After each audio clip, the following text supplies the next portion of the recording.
Ayun, magandang umaga sa inyo mga ka-farmer. Bali update tayo sa ating mga talong na 9 months old. So bali yung talong ko mga ka-farmer, mag-harvest ako ngayon. So bali yung problema ko dito is hindi ako nakapag-spray ng fungicide sa aking talungan. Makikita nyo itong mga maliliit na bunga yan. So may mga lapnos o yung parang may guhit-guhit. So yan, ito yung problema ng talong ko.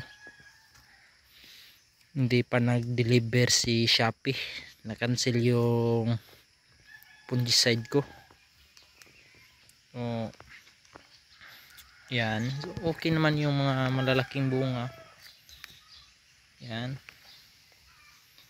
problema ko dito yung kasunod. Grabe yung kasunod nito. Yan, kahit itong malaki meron ding mga guhit-guhit oh. Hindi ako nakapag-spray ng fungus. Yan, ito sample, ito yung maliit.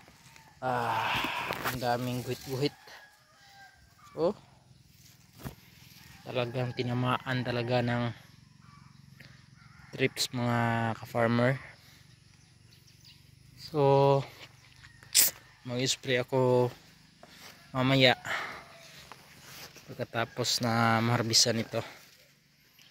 Makikita nyo dito mga farmer, yung talungan ko nilagyan ko ng yan, chicken manure dito sa baba. Walang gamit na synthetic fertilizer. Yan, yung makita nyo ito mga farmer, yan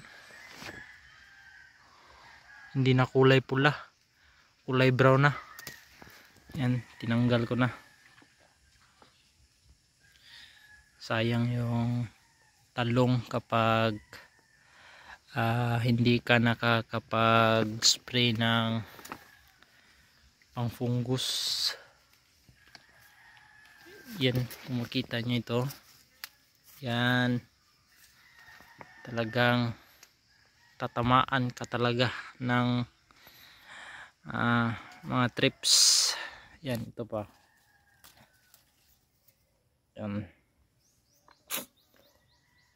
So wala na tayong magagawa dito.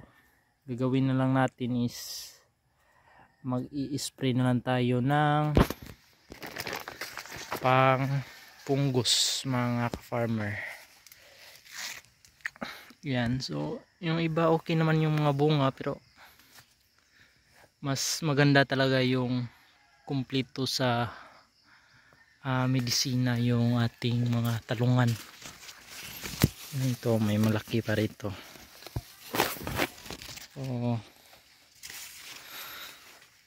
yan lang, spray lang tayo para yung talong natin hindi masyadong maraming damage.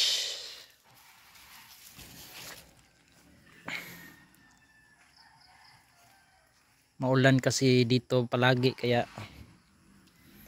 may consequences din ang palaging maulan mga ka-farmer.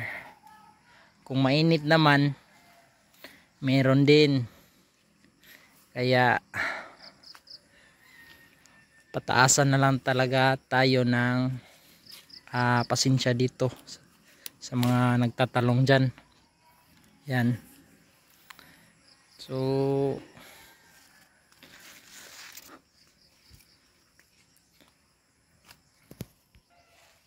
yan, dito lang muna ako mga ka-farmer. So mag-harvest muna ako ngayon dito sa aking bunga ng talong. Ayan mga ka-farmer, ito na yung harvest natin na talong. So hindi pa natin na pipilian ng mga class A at saka class B. So madami pa namang bunga kahit matanda ng talong natin.